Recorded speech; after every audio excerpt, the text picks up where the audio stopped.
That brings us to the public discussion items. We have a request to speak from 3 different folks regarding the Oslo boat ramp. I would ask the audience, I appreciate you being here. All of the commissioners are glad to see the public come out and attend the meetings. We're very glad to hear from you. We appreciate and understand your passion on certain projects, but I would like to ask you to keep in mind that this is a business meeting. We'd like everybody to act respectful, so please no cheering or booing or any outward displays like that. We want to do our very best to conduct a good public meeting, a business meeting, and we need your help to make sure that we do conduct a good business meeting. So we appreciate you all helping us out there. So first, under public discussion items, is a request to speak from Brenden Burke regarding the Oslo boat ramp. Good morning. Welcome. Good morning, Commissioners. Name and address for the record, please. Good morning, Mr. Chairman, Commissioners. My name is Brenden Burke, 516 Conway, Vero Beach, Florida, 32963. I've been asked by citizens to read the petition that we're petitioning you guys to stop the destruction of the Indian River Lagoon and the manatee habitat and fishery at Oslo Road. Please, do we have those? You're on the microphone, yes, sir. Yeah, no, do you have that? Drive?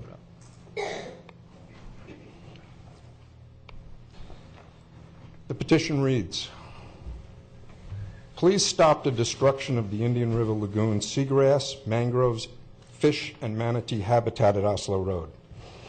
We are calling on you today to halt the county's plans to dredge 210 feet of seagrass channel, remove 1.4 acres of mangrove habitat, and pave the road at the Oslo Road boat ramp, adversely impacting irreplaceable lagoon habitat.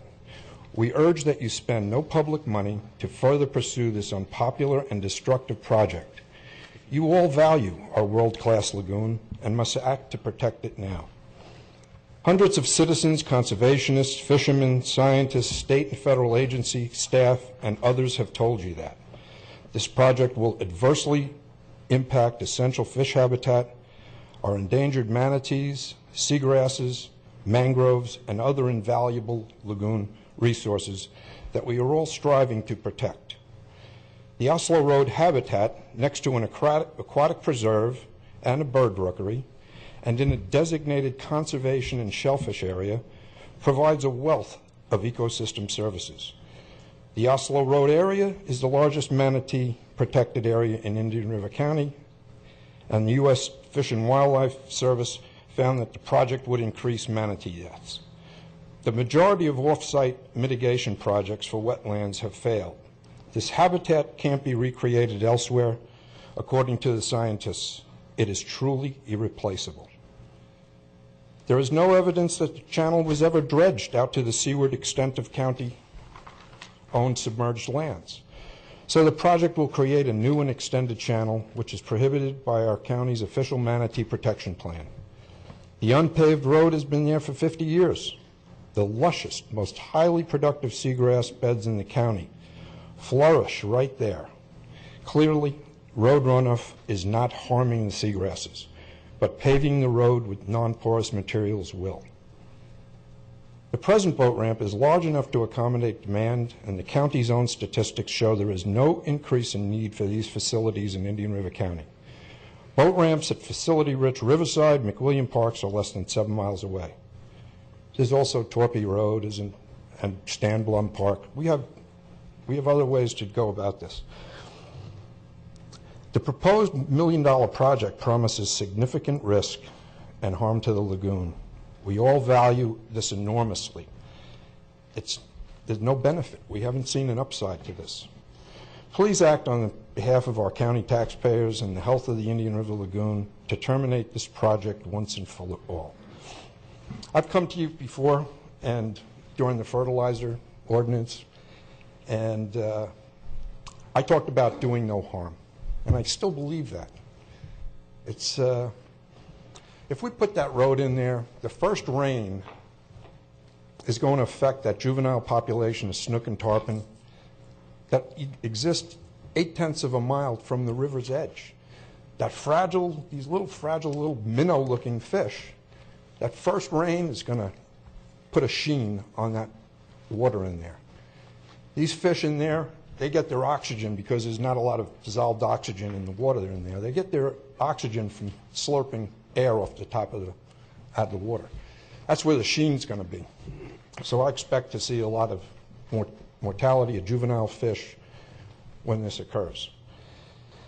It's, we really ask you guys to really give this a lot of thought. I know it's been a contentious issue, and you know, we all want to work together in this community to help the things that need to be helped here. I want to commend Commissioner Solari for coming out with us and at least having the curiosity. We invited you guys to come out and listen to Grant Gilmore's hydrophones, where he's, you know, capturing the sounds of mating sea trout. All of you guys were given the opportunity, and I appreciate that Bob Solari came out with us. It's, he is also the only one that's not voted in favor of this. So guys, just please give it some thought. I know it's a bone of contention. I would ask you to, the petitions are still being widely circulated. We've got a lot more interest. It's the summer months, we weren't able to really reach a lot of people that were away and on vacation. So we just really want you guys to really think this out. I know the budget was passed, but I still think you guys can do this. Please, please help us out. This really hurts the fish. The seagrass is another issue. But really, your community is begging you. We're really begging you to just really try and step up on it. If everybody who's against the Indian River Lagoon, the Oslo project, please stand. Just. And we vote. Folks, thank you for listening to us, and hopefully we can all come to our senses on this. It's really important.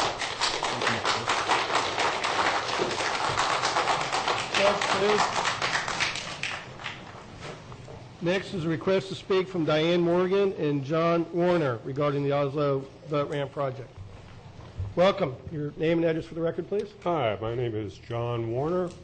I live at 416 14th Avenue in Vero Beach.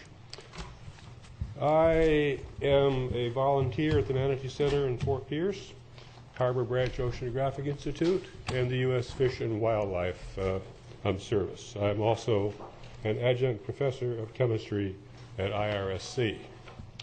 Perhaps I'm appearing before you somewhat disheveled. It was me inside the manatee costume out front, if you happen to see it. I'm not wearing it now, obviously. So, I would like to say there is no shortage of problems with our lagoon. Too much fertilizer, algae blooms, loss of seagrass, Lake Okeechobee discharges. Fixing all of these may be beyond the power of you, the Indian River County Commissioners. But you can't avoid adding one more insult to our lagoon. However much damage to the seagrass would result from the boat ramp project, it is too much. Why should our taxpayers fund a boat ramp expansion that will damage our vulnerable and scarce seagrass, a mainstay of life in the lagoon? An expanded boat ramp means more people, more boats, and more trash in this fragile ecosystem. And tourists come to see our manatees and dolphins that depend on the seagrass. Fishermen, both sport and commercial, depend on it too. Indian River County has other boat ramps. We don't need this one. I'm sure that IRC has better uses for $1 million than to expand a boat ramp that we do not need, like fixing potholes. We have lots of them in Gifford. It's seagrass we are short of. Please leave our lagoon alone. Thank you.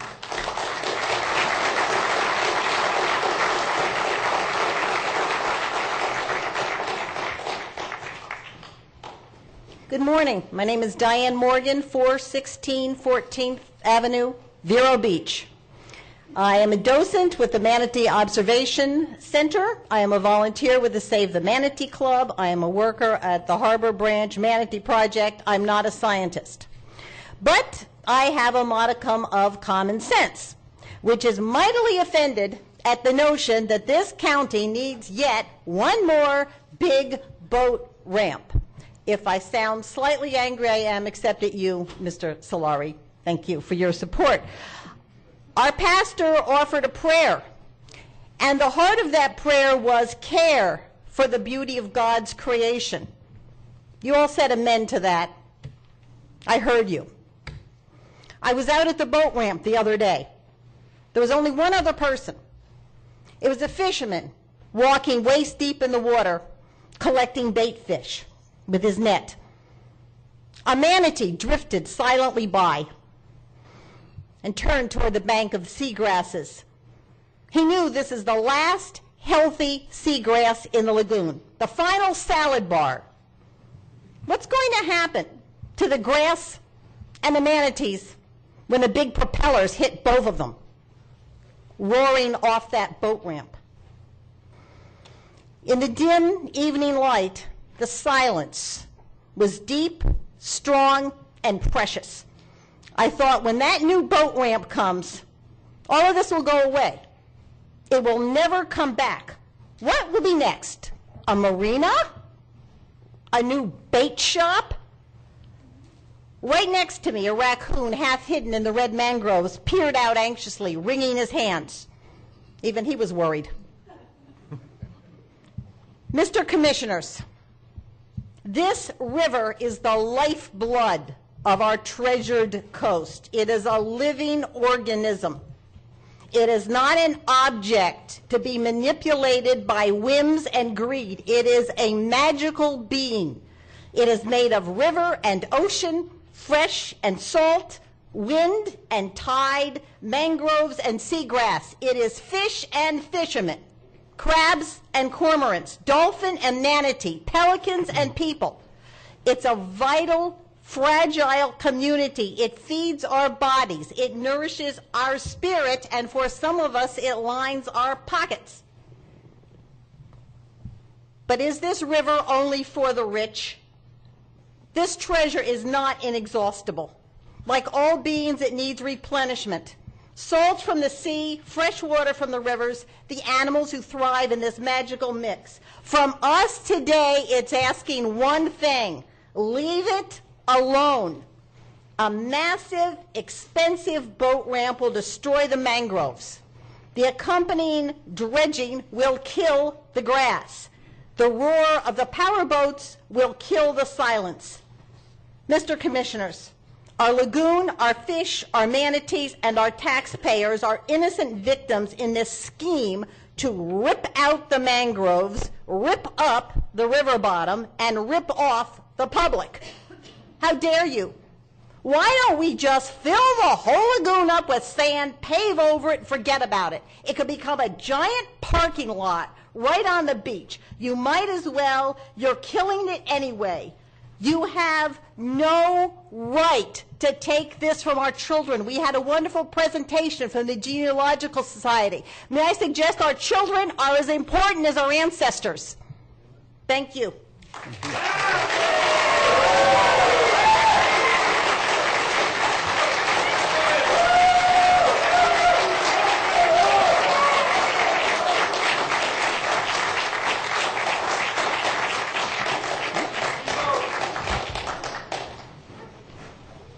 Next is a request to speak from Rosemary Bee Wilson regarding homelessness in the Oslo boat ramp.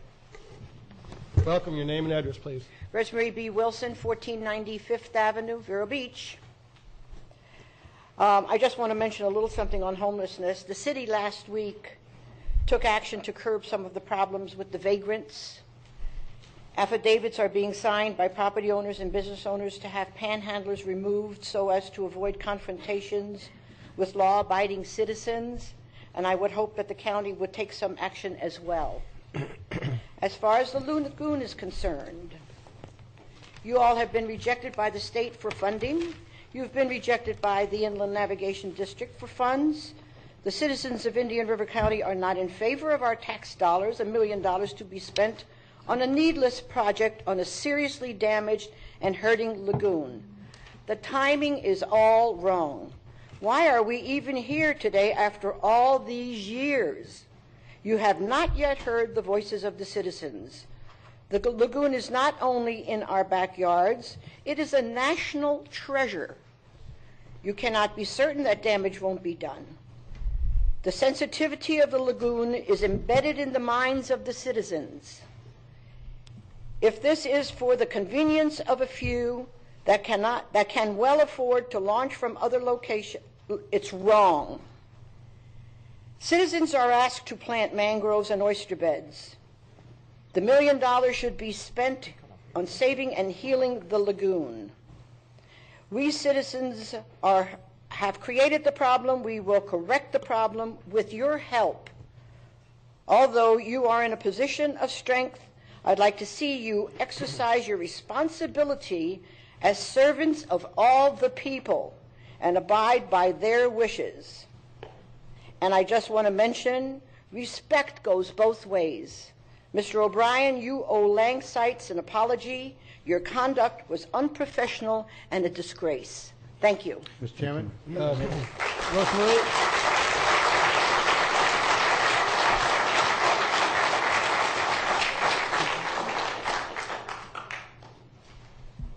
Rosemary, I just want to say that there is some good news. I mean, you worked on issues like 750. Yep. And spent a lot of time on them, and I commend you for that, and I commend you for working today. So that you know that the good news is that my fellow commissioners are educable.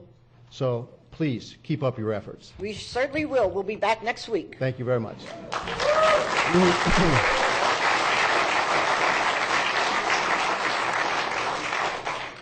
Mr. Chairman, Commissioner Fleischer.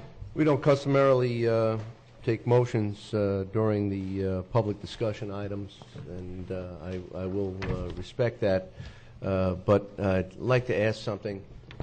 You know, this project was initiated over 7 years ago, and it has taken many turns, many adjustments. There's been outcry. We've had another hearing. We've reformed the project. And as it goes, 7 years later, we're seeing multiple requests to speak, and we're not giving comment back. And what I'd like to see is we've all had the opportunity to hear Councilor Bill DeBrawl, who I see in the audience here, who has given a rather accurate account, but a rather impactful account of this project, and he did it at the hearing as well.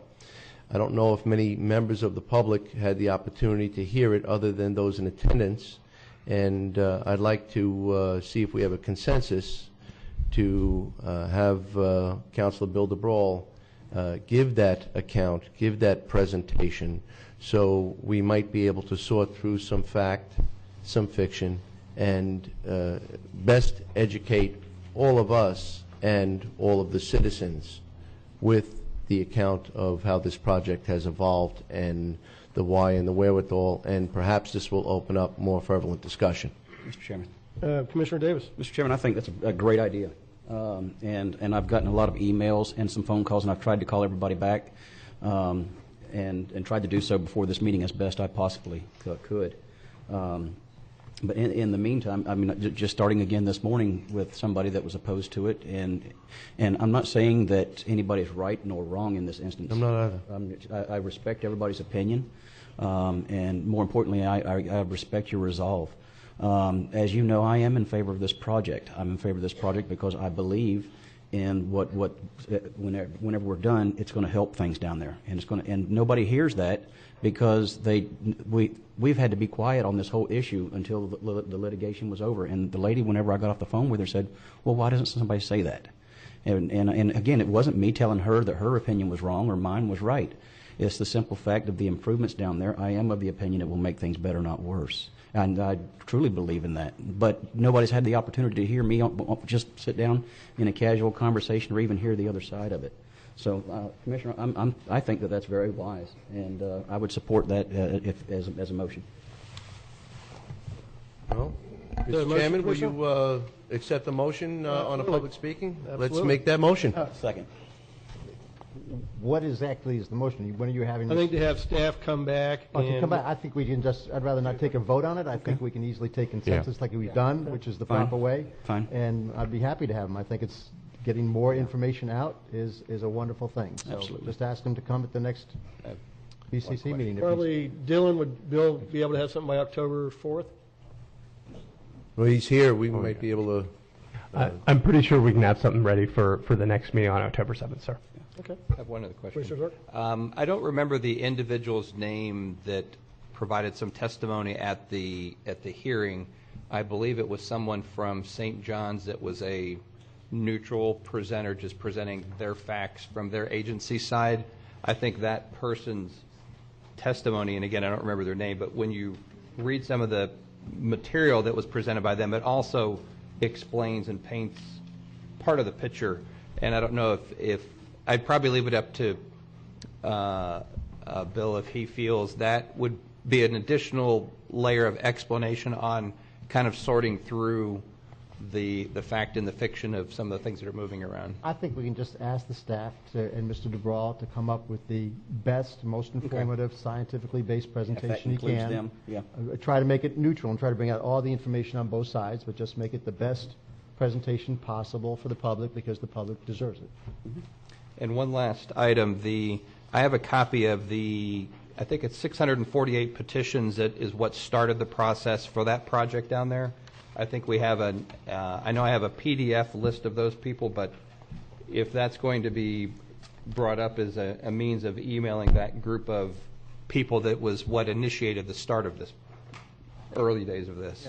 It'll be an appropriately advertised, Right. To stay within the confines of the Sunshine Law, and so I think word will certainly get out for everybody to. I have to say, in speaking with some of them, they feel very intimidated coming out and Yeah. saying in support of, they have their right whether you agree with it or not, but they feel, I don't want to say threatened, but that some of them you might be surprised who they are, but they don't want to come out because they fear of. And that was threatened by, say, the guy in the manatee suit? No, Or- no. I'm just wondering. No, the snook minnows. The snook minnows, nibbling yeah. at their feet. Yeah. So there are some that have stepped forward and said support of the project, but most prefer not to be labeled. Mr. Chairman? Folks, please. And Mr. Chairman? Commissioner Fleischer. Finally, it was commented earlier that one commissioner had gone out there and physically taken a look at the dock and the seagrass, and I believe several have. I know I personally was invited by Lang Sykes to snorkel or dive, and it was during the protected time where we could not be involved. And so I just want you to know for the record that I independently did that. I did not go on a guided tour. I went on a observation tour by myself. And I wanted to bear witness as to what was being purported, what was being looked at, and what was being photographed or videoed. And I just wanted you to know for the record that I did do that, but that was during that time, but it was not with any of the litigants or proposed members of a discussion. Thank you. Okay. Any other comments? And I did the same as Commissioner Fletcher did, went out on my own because we're in that period of non-discussion with the outside. And I did, just Ms. Morgan, her concerns about the size of the boat ramp and such. About 2 years ago, the county did the actual work on the ramp itself. And there's no further work proposed on the ramp. So it's still a single ramp. It's going to remain a single ramp. Scott, can you call up the as-built? And there's been a lot of concern about big boats launching there, and I just want to show I think it's the fifth one, Scott.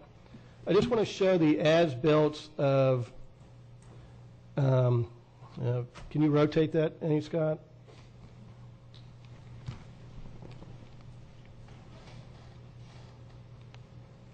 Gonna rotate. Okay. The top profile there is the boat ramp at McWilliams Park in the city of Vero Beach. And if you look at the overall length, it's 76 feet. And then if you look at the bottom elevation at the end of the concrete ramp, it's minus 4.5 feet. The bottom one is the as-built for the Oslo boat ramp. And you can see that's considerably shorter than the McWilliams boat ramp.